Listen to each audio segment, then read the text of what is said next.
Picasso often said that, inspiration finds you working. Tony Rocco is an artist with a signature style. He paints Detroit's industrial past with a brilliant, vivid, contemporary palette.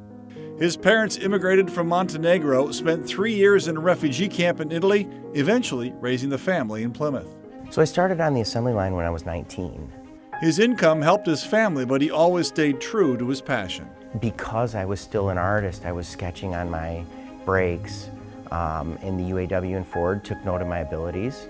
They pulled me off the assembly line to create these murals to boost company morale. Rocco continues his ever-evolving 30-year relationship with Ford. The train station will be one of the places that my piece will be hung. I'm painting a train conductor for that. This struck me as soon as I walked in the door. A lot of these images and this imagery is sort of also reflective of life.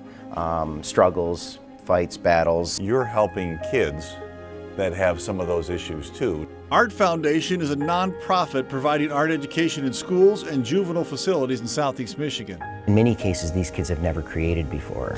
Their pilot program went into a juvenile justice system and worked one-on-one with struggling teens. We've worked with kids that were self-isolating and wouldn't even talk to their therapists. Inspiring and making meaningful connections. The classes leave a lasting impression on canvas and in their hearts, giving them hope.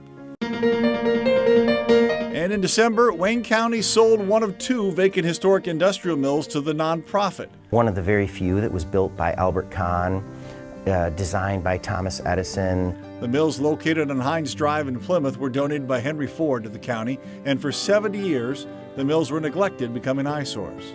Wayne County will use the money to reinvest in Hines Park. We're going to make it, my studio, my personal studio, but it will also be the headquarters of the Art Foundation. We're going to transform the site into a park. Tony Rocco, strengthening his own community. It kind of became my mission to support these kids that otherwise don't have a lot of support.